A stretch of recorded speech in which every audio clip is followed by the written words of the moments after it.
I've always been a logical and curious kind of person. I mean, that's just my personality. I remember when I was little, my parents gave me an electric train for Christmas. And then a couple hours later, my dad finds me in the garage, and I'm throwing the locomotive against the cement floor, trying to break it open. He said, "What are you doing?" And I said, "Well, I'm just trying to figure out how it works." I mean, my parents, because of all the why questions I would ask, finally went out and said, "Here," and they bought me an encyclopedia and said, "Look, the answers are in there. Go look for them. Go find them yourself." I mean, that's just the way I was. And so I guess it's natural that I would become a journalist, because journalists are looking for facts, they're looking for evidence, they're looking for data, they're looking for something that they can publish in the paper and have confidence it is true. Lee Strobel earned a Master of Studies in Law degree from Yale Law School and is the former legal editor of the Chicago Tribune. He is the best-selling author of several books that explore the evidence for the Christian faith. I guess given my curiosity, it's not surprising that when I was in high school, science was my favorite topic, because there the teachers actually encouraged me to like cut open frogs and find out how things work, which I thought was great.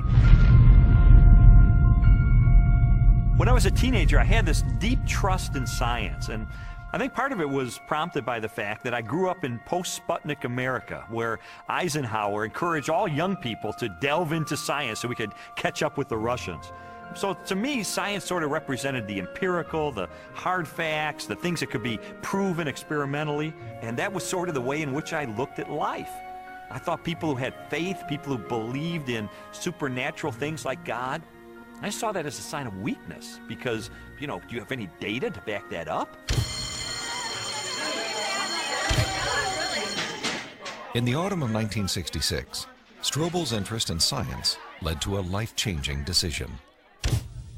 I can take you back to the exact spot where I was sitting. It was in the third floor, overlooking the asphalt parking lot. I was in the second row, the third chair from the front, when my biology teacher recounted in great detail this experiment that had been conducted in the early 1950s at the University of Chicago.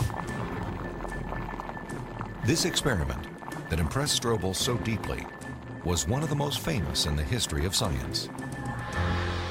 In 1953, Stanley Miller, a graduate chemistry student, tried to demonstrate how life first emerged on Earth. Miller attempted to reproduce the Earth's early atmosphere. He pumped hydrogen, methane, ammonia, and a small amount of water vapor into a maze of glassware. Then sparked the gases with electrical discharges to simulate lightning. After 5 days, he discovered what he had hoped for: a few simple amino acids, the basic building blocks of living organisms, had collected in the dark residue at the bottom of the glass. Many hailed Miller's experiment as proof that essential components of life could have formed in the oceans of the Earth billions of years ago. The philosophical implications of Miller's experiment were instantly obvious to me. And for me, it was a eureka moment, because I heard this and I thought, wait a minute. If you can show scientifically that life can emerge without any outside assistance, if life can emerge just from naturalistic circumstances, then God was out of a job. From there, the acceptance of Darwinian evolution, and full-blown atheism for that matter, was pretty easy. Because if living organisms could emerge by themselves out of this primordial soup without the assistance of any kind of a god or supernatural intervention, then they certainly could develop naturally over the eons into more and more complex creatures, just as Charles Darwin theorized in his book On the Origin of Species. As Strobel embraced Darwinism and its atheistic implications, he was surprised to discover that many Christians believed their faith was compatible with Darwinian evolution. There's no way you can harmonize neo-Darwinism with Christianity. I could never understand Christians who would say, well, you know, I believe in God, and yet I believe in evolution as well. You see, Darwin's ideas about the development of life led to his theory that modern science now generally defines as an undirected process, completely devoid of any purpose or plan. Now, how could God direct an undirected process? How could God have purpose and a plan behind a system that has no plan and no purpose. It just does not make sense. Didn't make sense to me in 1966, and it doesn't make sense to me now. In 1972, Lee Strobel married Leslie Hurdler. 5 years later, Leslie, an agnostic, became a Christian. And I thought, this is divorce. This is going to be the end of our marriage. But all the negative things I expected to happen in her as a result of her newfound faith, they didn't happen. And instead, I saw positive changes in her values and her character and the way she related to me and the children. And I thought, wait a minute. She is attributing this to God. And I don't believe God exists. And so that was the main thing that prompted me to say, maybe I need to really investigate this and get to the bottom of this and determine, is there really any rational way I could ever believe that this kind of a God really exists and really causes this kind of transformation in a human being? And so I decided to use my legal training and journalism training, my scientific curiosity, to systematically investigate, is there any credibility to the Christian faith? Because science had played such an instrumental role in his turn to atheism, Strobel embarked on an investigation of major discoveries in biology, chemistry, cosmology, and physics. His studies spanned more than 20 years and included interviews with scientists and scholars as he sought to determine for himself what these discoveries implied about the reality of a creator. Throughout his inquiry, one question remained constant. Does the evidence uncovered by contemporary science point us toward or away from the existence of God? Two-time Nobel Prize winner Linus Pauling once said that science should be the search for truth. And that's what I wanted to do. I didn't know where the evidence was ultimately going to take me, but I really did want to know the truth about God. And what I found shocked me, and it stunned me.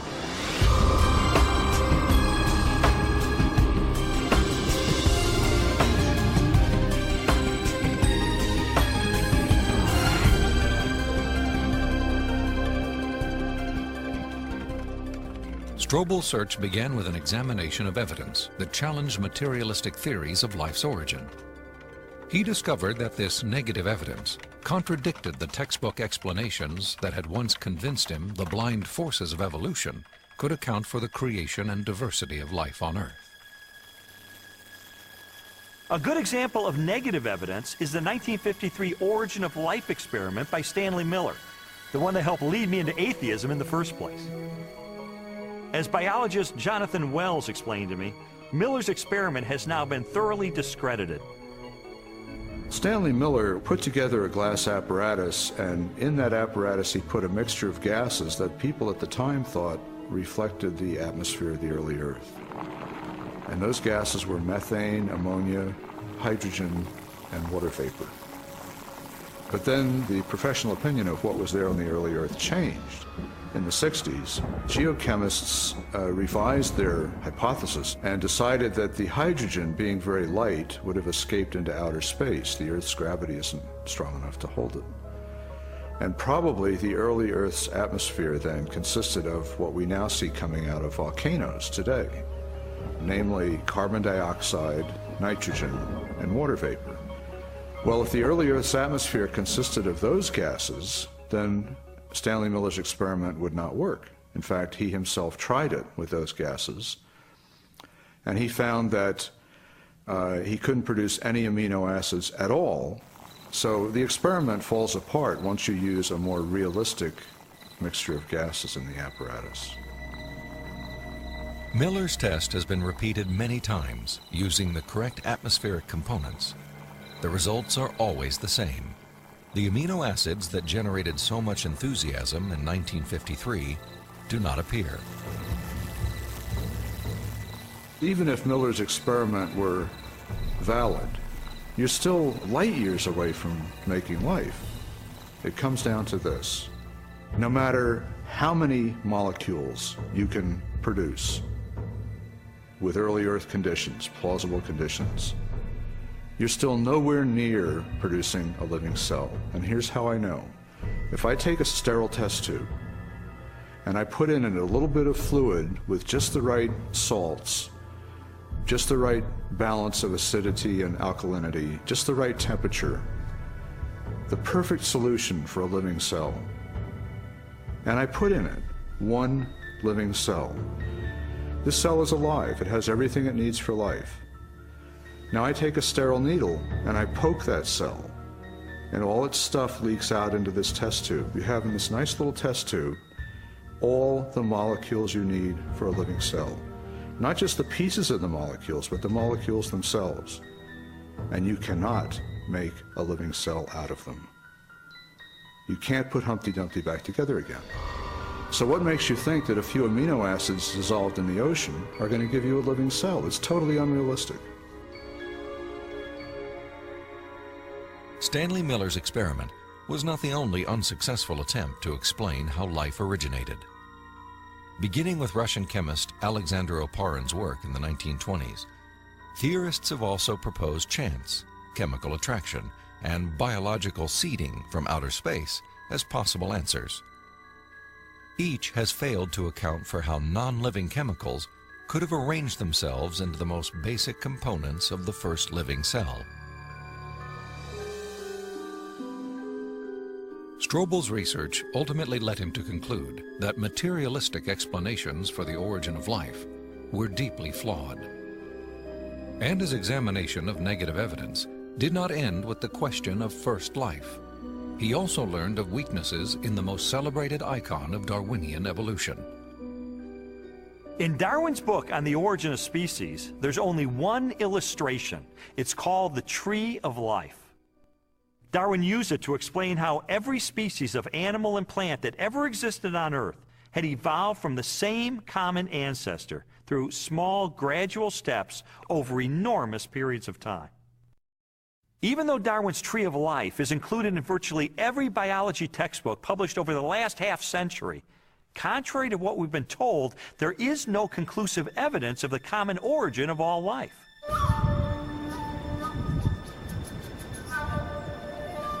Perhaps the most damaging blow to Darwin's theory is the fossil record. If all living organisms have descended from the same primitive life form, then the rock strata of the Earth should be filled with the fossilized remains of animals that were once part of a great evolutionary chain. A chain of small biological modifications, ultimately leading to a spectacular diversity of life.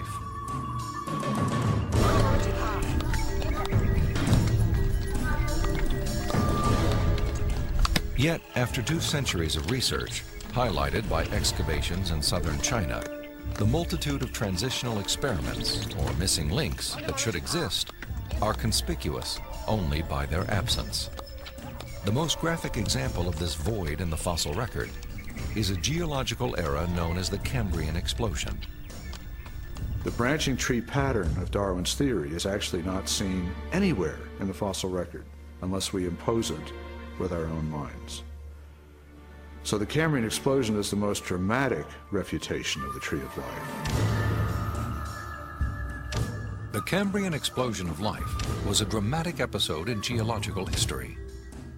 Usually dated at about 530 million years ago, the exquisitely preserved Cambrian fossils reveal that the body plans for virtually every major animal phyla appeared, not gradually and slowly as Darwin had speculated, but instead with astonishing suddenness. If we imagine the whole history of life on Earth taking place in one 24-hour period, the current standard estimates for the origin of life put it at about 3.8 billion years ago, let's say 4 billion. So if we start the clock then, our 24-hour clock, 6 hours, nothing but these simple single-celled organisms appear, the same sort that we saw in the beginning. 12 hours, same thing. 18 hours, same thing. 3/4 of the day has passed, and all we have are these simple single-celled organisms. Then at about the 21st hour, in the space of about 2 minutes, boom, most of the major animal forms appear in the form that they currently have in the present. And many of them persist to the present, and we have them with us today. Less than 2 minutes out of a 24-hour period. That's how sudden the Cambrian explosion was. In a geological instant, the animal kingdom leaped from small, relatively simple organisms to extraordinary creatures with spinal cords, compound eyes, and articulated limbs. The record of this explosion of life looks nothing like Darwin's slowly branching tree. Darwin's theory is that there's a tree of life, where you have one organism diverging into many other organisms and big differences appearing at the top. What we really see is from here up. This does not exist in the fossil record. If I were using a botanical illustration, it would be a lawn with separate blades of grass sprouting independently of each other. And those would be the phyla. Now, within each phylum, there is subsequent diversification. But even there, I don't see the branches connecting that would make them a tree of life. As scientists, it's not our job to force the evidence into a theory that just doesn't fit it. And so I have absolutely no desire or reason to uphold Darwin's theory at this point. I think what we're seeing today is a series of scientific discoveries that are opening the eyes of more and more scientists to say, wait a minute, I can no longer believe that pure naturalistic processes can account for the origin and diversity of life. There must be something else here. The challenges to Darwinian theory have led more than 600 scientists with PhDs from major universities throughout the world to sign a document titled A Scientific Dissent from Darwinism. It reads in part, "We are skeptical of the claims for the ability of random mutation and natural selection to account for the complexity of life." These are scientists with PhDs from Stanford and Berkeley and University of Chicago and Cambridge, major universities, who've looked hard and fast at the evidence and walked away saying, I am not convinced. Maybe there's another explanation. Personally, the negative evidence forced me to conclude that Darwinism would require a blind leap of faith that I just had no good reason to make. Strobel's rejection of Darwinism and materialistic science was also based on a large body of positive evidence for intelligent design. Evidence he first confronted in the science of cosmology, which explores the origin of the universe.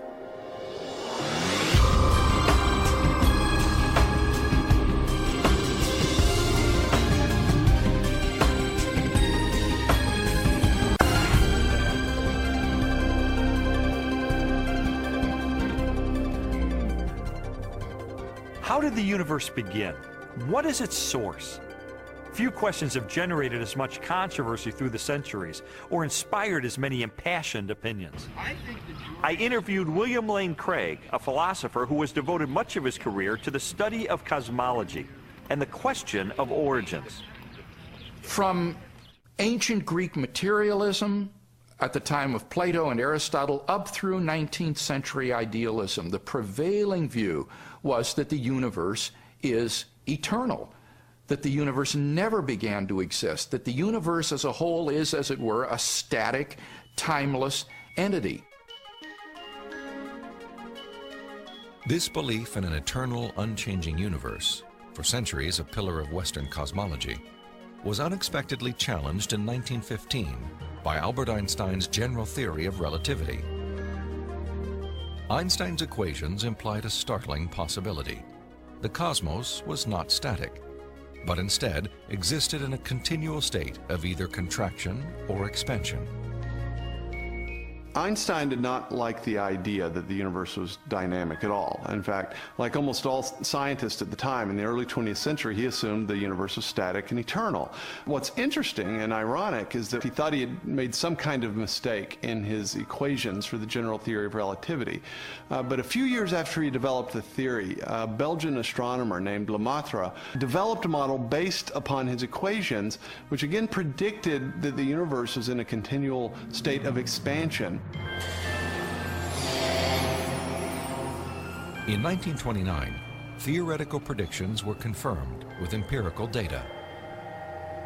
At the Mount Wilson Observatory overlooking Los Angeles, astronomer Edwin Hubble studied light from distant galaxies. Hubble determined that galaxies beyond our Milky Way were moving away from us at a speed proportional to their distance from the Earth. The more distant the galaxy, the faster it is receding. Hubble's landmark discovery led most astronomers and physicists, including Albert Einstein, to a similar conclusion. If the universe is continually expanding, then at earlier points in its history, it must have been smaller and denser.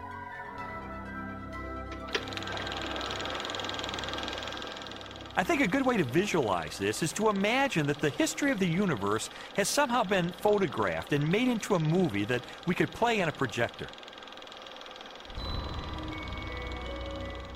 As the projector runs forward, we watch the universe as it continually expands. But if the projector were to be stopped and were switched into reverse to make the movie run backward, then instead of watching the galaxies move farther and farther apart from each other, we'd see them draw closer and closer together. As you trace this expansion back in time, the universe grows denser and denser and denser until finally the entire known universe is contracted down to a state of infinite density, which marked the beginning of the universe. At this point, which cosmologists call the singularity, all matter and energy, physical space and time themselves came into being. This literally represents the origin of the universe from nothing. So the startling implication of Hubble's discovery was the temporal finitude of the universe, that the universe had an absolute beginning at some point in the finite past. During the second half of the 20th century, other discoveries also pointed to a universe with a beginning. These images of the cosmic microwave background radiation document what most scientists now believe is the remnant heat generated during the universe's early history. Background radiation is found throughout the cosmos and indicates its expansion from a sudden, perhaps violent moment in time. This evidence for a finite universe has reaffirmed the conclusion of an ancient philosophical deduction. It is called the Kalam cosmological argument. The Kalam argument is deceptively simple in its formulation. It consists of basically 3 steps.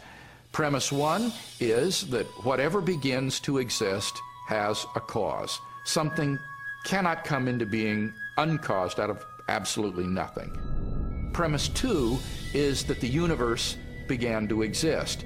And the remarkable development that has occurred is that for the first time, we now have solid scientific evidence for the truth of that second premise, that the universe began to exist.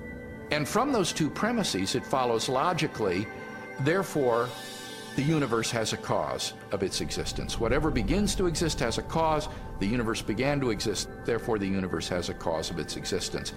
And that points to a reality beyond the universe, a transcendent reality beyond space and time, and therefore non-physical and immaterial, which created the universe out of nothing and brought it into being. The implications of a finite universe, coupled with other discoveries of modern cosmology, have led many scientists to unmistakably theological conclusions. There is no ground for supposing that matter and energy existed before and were suddenly galvanized into action. It is simpler to postulate creation ex nihilo, divine will constituting nature from nothingness. The chain of events leading to man commenced suddenly and sharply, at a definite moment in time, in a flash of energy and light. We can't understand the universe in any clear way without the supernatural. Supernatural creation of the universe in a flash of energy and light. You know, it sounds an awful lot like the first chapter of Genesis to me. Today, the vast majority of even the most skeptical astronomers and cosmologists believe that the universe had a beginning. This belief isn't based on some theological doctrine. It's based on scientific evidence. And I think if we follow the evidence wherever it points, it points clearly and powerfully and persuasively in the direction of a creator.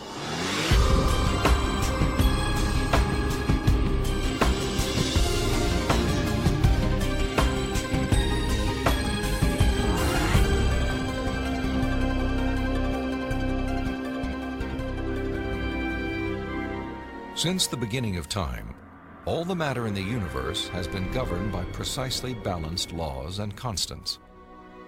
During an interview with Robin Collins, a philosopher with degrees in mathematics and physics, Strobel learned how these laws offer compelling evidence for a creator and conspire to make the universe habitable for life. The laws of physics are balanced on a razor's edge for life to occur. For example, if you didn't have something like gravity that pulled matter together, you would never get planets, you wouldn't get stars, you wouldn't get any complex organisms.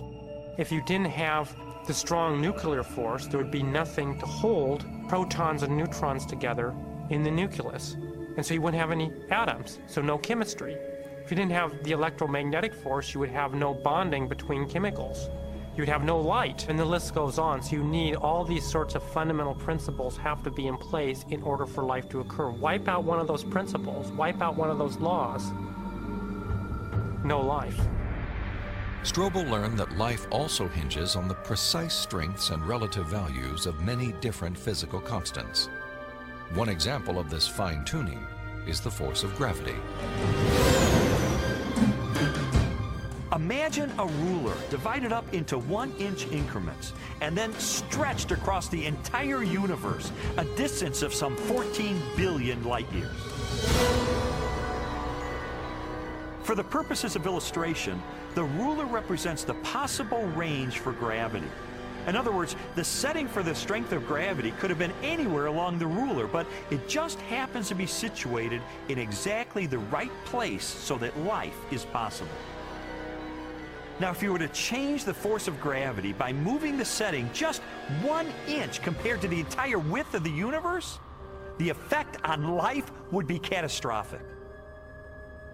No large-scale life forms could exist. Anything that was more than the size of a pea would be completely crushed. So you might be able to get life of a very, very primitive sort, such as bacteria, but you could never get conscious observers. The strength of gravity is just one of at least 30 separate parameters that must be finely tuned to produce a life-sustaining universe. Another example is the cosmological constant. The cosmological constant describes the expansion speed of space in the universe. If space expands too quickly, then the universe will spread out so quickly that material objects can't form. So you can't get stars and galaxies and planets and the types of things that we, of course, take for granted in our universe. Physicists have determined that the cosmological constant is fine-tuned to 1 part in 100 million billion billion billion billion billion. Such precision has been compared to traveling hundreds of miles into space, then throwing a dart at the Earth and hitting a bullseye measuring 1/trillionth of an inch in diameter, an area less than the width of a single atom.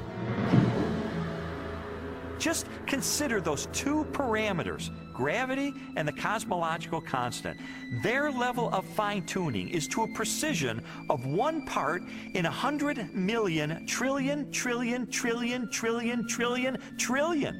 I mean, that's like 1 atom in the entire known universe. This fine-tuning is also evident at the atomic level. The strong nuclear force binds atoms together. If the strength of this force were to decrease by 1 part in 10,000 billion billion billion billion, the only element left in the universe would be hydrogen. Again, chemical life would not be possible. The fine-tuning of the laws and forces of physics is so precise that few theorists are comfortable invoking mere chance as an explanation, unless our universe is not the only roll of the dice. If the universe looks like it's fine-tuned for complex life, maybe there's a fine-tuner. Maybe it was fine-tuned for life. And this has certain unsavory theological implications. And so it's not surprising that those committed to a fundamentally materialistic view of reality would try to find an escape hatch. And the most popular escape hatch for this theological implication of fine-tuning is this idea of multiple universes. As its name suggests, the theory of multiple universes proposes that our universe is not alone. Instead, it is part of a vast ensemble of universes, each with a different set of laws and constants. If there's only one universe, then the conclusion that the universe looks fine-tuned because it is fine-tuned is inescapable. But if our universe is just one of a vast set, then you seem to have more resources to play with. Chance gets a new lease on life. I sometimes try to imagine what physicists have in mind that postulate this idea of multiple universes. I mean, what would the generator look like that creates them? Maybe it's like a giant monolith that has dozens of different dials, each of which has to be set to the right physical constant. If we think of these parameters as dials, each of the dials is different. So if you produce enough universes with enough different dial settings, eventually, just by chance, you get one just right. So you might have to produce a trillion universes. But eventually, if you have a generator that's just spitting out just an enormous number of them, then it gets the right dial setting. And then by just chance, you get conditions right for life. So it's a huge cosmic lottery. That's the idea. It's an interesting idea. I mean, there's really only one problem with it. There's no independent evidence that it's true. Besides, it really just pushes the question back a step, because we could still ask, who built the generator? The suggestion of multiple universes strikes me as a desperate attempt to explain away the obvious, which is that the universe is finely tuned by an intelligence to sustain complex life. An intelligence that must be beyond the constraints of time and space.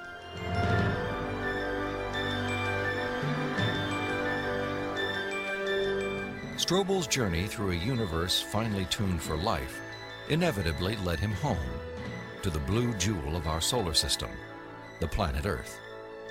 There he encountered another array of critically balanced conditions essential to human existence. When I was an atheist, I saw planet Earth as being one of probably billions of planets just like it all over the universe. I saw our sun as being an average, undistinguished type of a sun. I figured as I looked up at the stars at night that there must be millions and millions of advanced civilizations out there. I just thought there was an ordinariness to our situation. This line of reasoning was totally consistent with my atheistic worldview. But what I learned later is it is not consistent with what science is revealing about the Earth. Strobel's investigation caused him to consider the many conditions necessary for a life-sustaining planet. In the process, he was introduced to the science of astrobiology and astronomer Guillermo Gonzalez. I'm an astrobiologist, and what motivates me is just to examine the conditions necessary for life and look elsewhere in the universe and see if those conditions are met anywhere else. And the answer could be yes, and the answer could be no, and either answer is interesting. For more than a decade, Guillermo Gonzalez has researched the characteristics of a planet required to support complex life. Estimates vary, but a current list of these factors would number at least 20 and include an oxygen-rich atmosphere, liquid water and large continental landmasses, a home star of the right temperature and mass, an orbital path that is neither too far nor too close to the home star, a moon large enough to stabilize the tilt of the planet's axis and the movement of its tides, a magnetic field strong enough to deflect the sun's radiation, and a position in the relatively narrow habitable region of a spiral galaxy. All these factors have to be met at one place and time in the galaxy if you're going to have a planet as habitable as the Earth, which you need for complex and even technological life. Theorists have attempted to calculate the odds of all the necessary factors for life appearing at the same time on the same planet.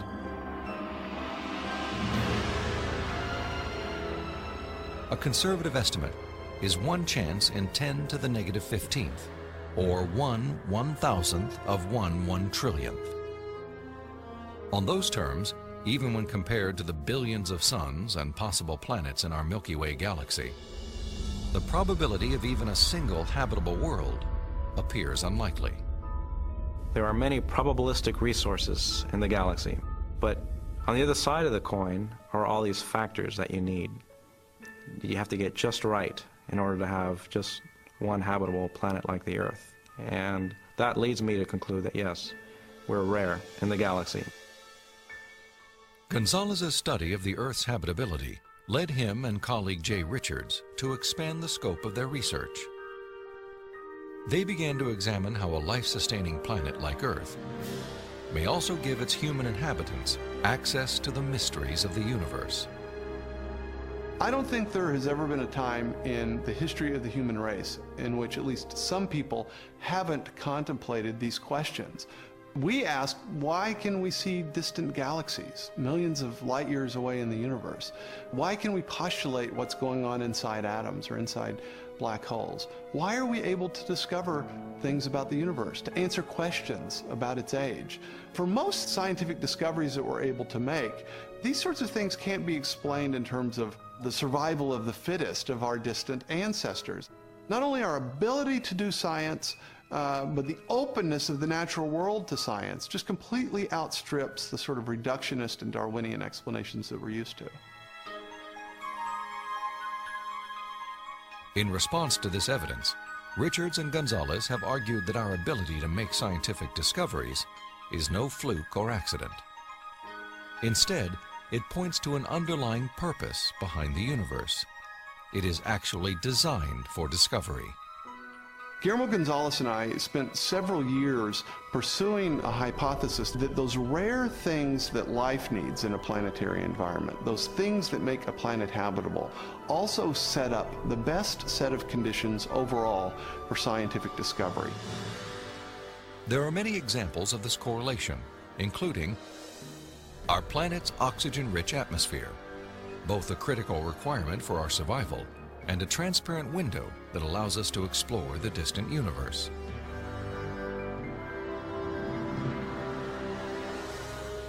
The Earth's precise distance from the Sun and the size of its moon and home star. These factors not only control our planet's temperature, axial tilt, and the movement of its tides, they also ensure perfect solar eclipses, phenomena that have provided scientists with invaluable data about the composition of stars and the properties of light. And our location in the Milky Way. The Earth is positioned between two spiral arms within a relatively small region where life is possible. As a result, we enjoy an excellent platform for clear, unimpeded views of our galaxy and the rest of the cosmos. I think God intentionally created a habitat for us that allows us to see Him through the creation that He has left behind. And this habitat is conducive for us to do scientific research. It didn't have to be that way, but it is. Why? Because I believe that by doing science, we find God.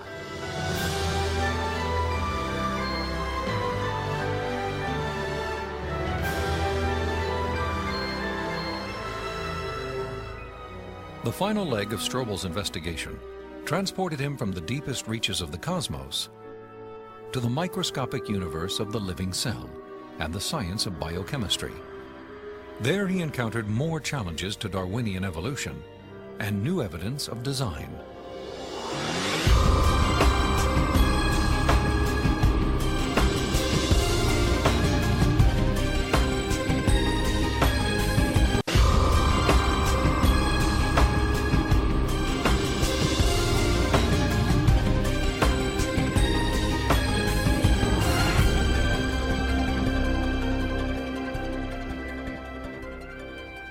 Throughout the second half of the 20th century, spectacular technologies revolutionized scientific understanding of the cell the basic unit of life.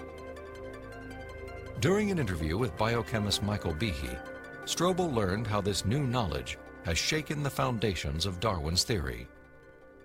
In the 19th century, when Darwin was alive, scientists thought that the basis of life, the cell, was some simple glob of protoplasm, like a little piece of jello or something that was not hard to explain at all.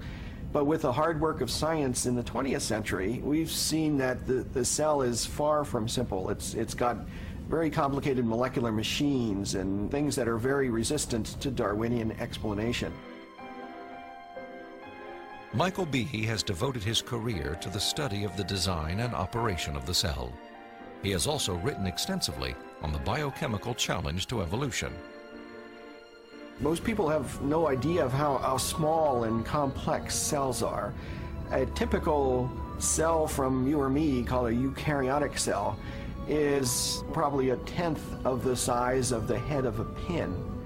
And yet in that single cell, there are about 3 billion units of DNA making out the chromosomes. And those 3 billion units make the molecular machines of the cell, literally machines that make the cell work. With computer animation, we can enter the cell. Here, the staggering complexity of its molecular machinery is clearly seen. It's like going into an automobile factory. The factory has a large number of machines. The parts have to fit together in very specific ways to do their jobs, and if things go wrong, the cell is in big trouble. And just one cell is enormously complex, but humans, you and I, are made from trillions of cells, and those trillions of cells have to fit together in the right way and do their own job. Darwinism was a lot more plausible when we were thinking about globs of protoplasm than it is when we're thinking about molecular machines. Each of these biochemical machines is a masterpiece of engineering and nanotechnology.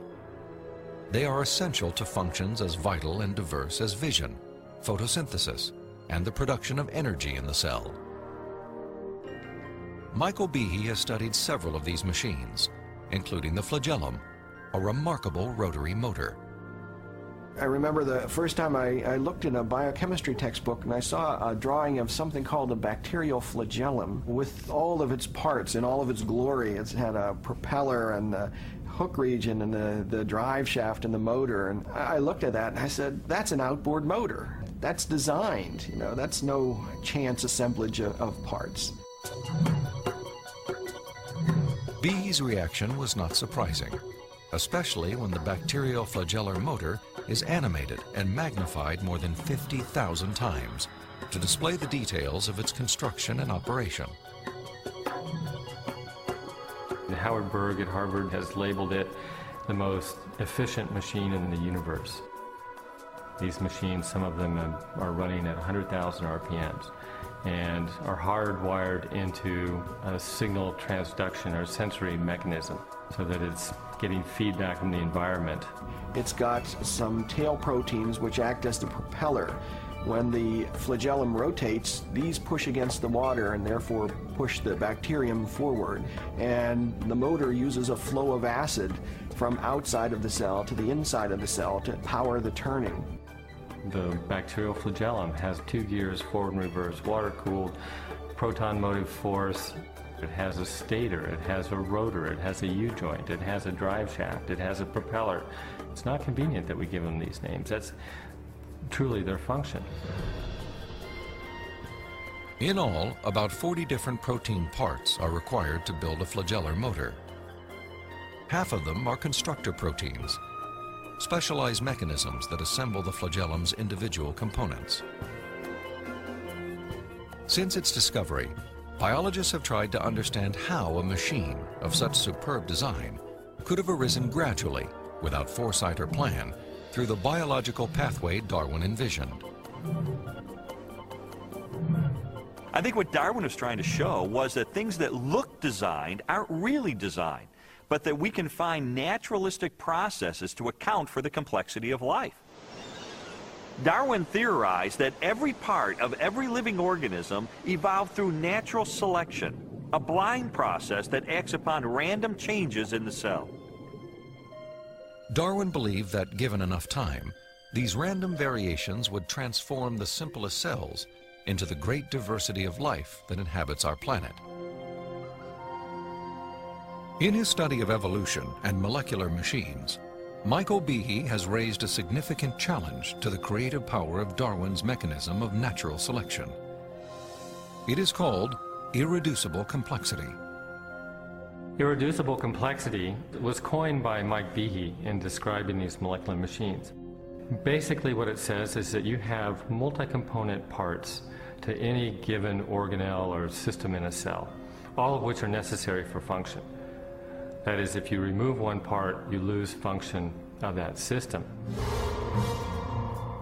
Irreducible complexity can be illustrated by a familiar, non-biological machine, a mousetrap. The trap is composed of 5 basic pieces: a catch to hold the bait, a strong spring, a thin bent rod called the hammer, a holding bar to secure the hammer in place, and a platform upon which the entire system is mounted.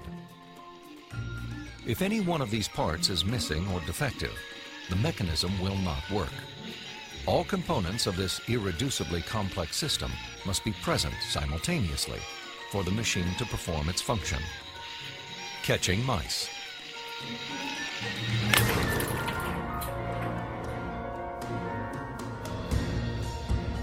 The concept of irreducible complexity also applies to biological machines, including the bacterial flagellum. All told, there are about 40 different protein parts which are necessary for this machine to work. And if any of those parts are missing, then either you get a flagellum that doesn't work because it's missing the hook or it's missing the drive shaft or whatever, or it doesn't even get built within the cell. You can't put something like that together gradually because they need a large number of parts interacting with each other at the same time before they work at all. Without the tools to observe the machinery of the cell, and long before the idea of irreducible complexity, Charles Darwin offered a way to test his own theory.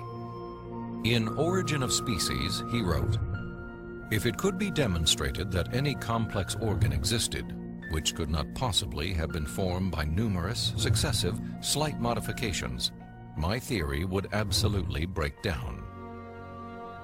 Darwin acknowledged that if someone identified a biological system that could not have been constructed in incremental steps over long periods of time, then his theory would be invalid. And what Michael Behe and others have discovered is the existence of biological machinery that cannot be explained away by Darwinian processes. Darwin's failed predictions have in fact falsified his own theory.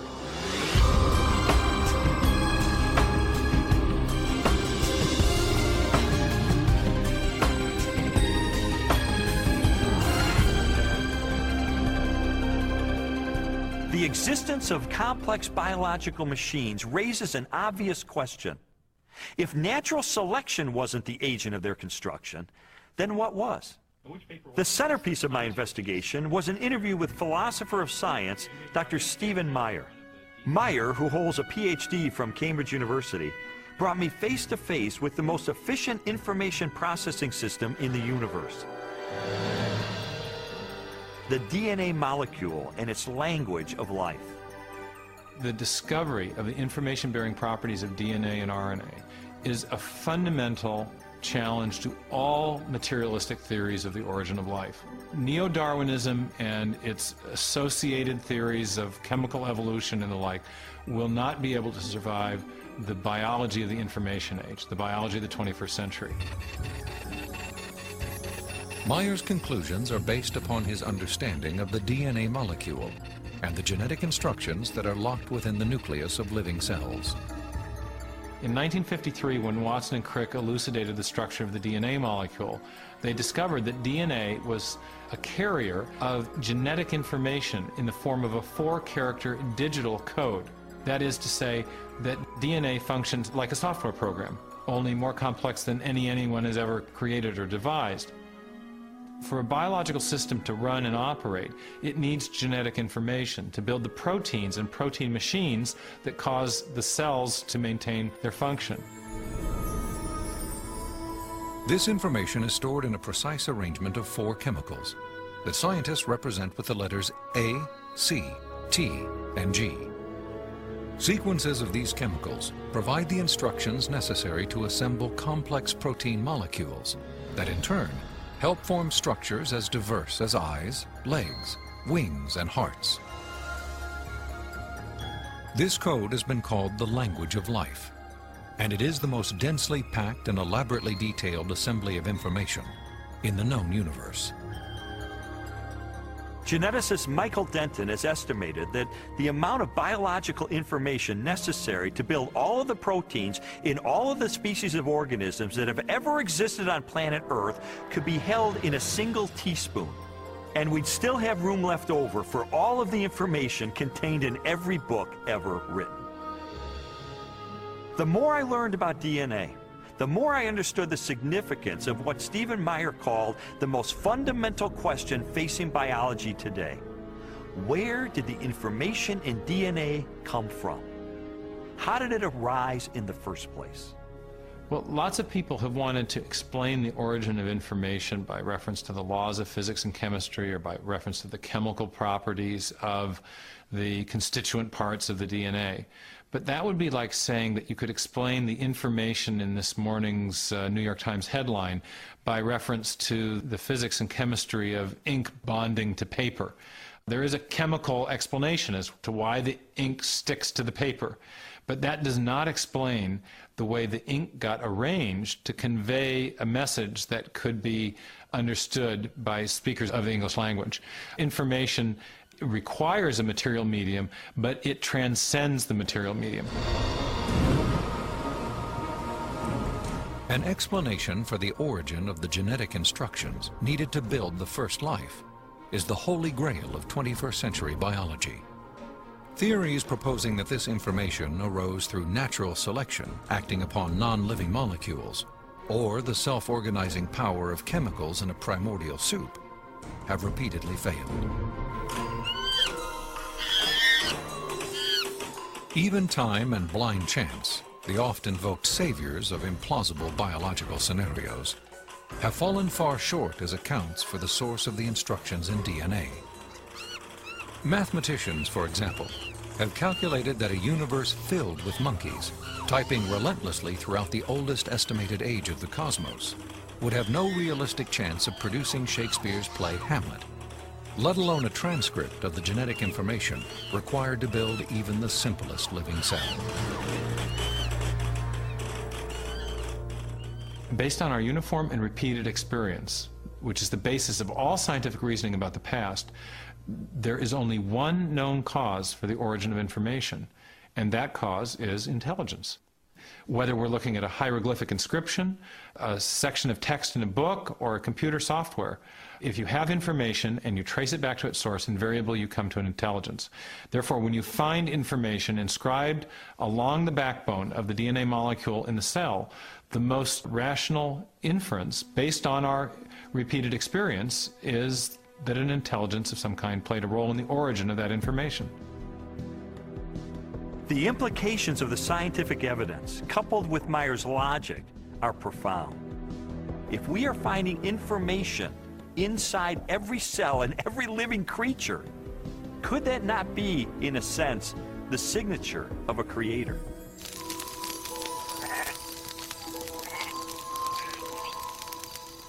"30 centuries before science unlocked the mysteries of genetic information, or a telescope probed billions of light years into space, the Hebrew shepherd and poet David wrote eloquently of a creator who revealed his existence and power through all that he had made. The heavens declare the glory of God. The skies proclaim the work of his hands. Day after day they pour forth speech. Night after night they proclaim knowledge. Their voice goes out into all the earth, their words to the end of the world." God himself is invisible. He is a spirit.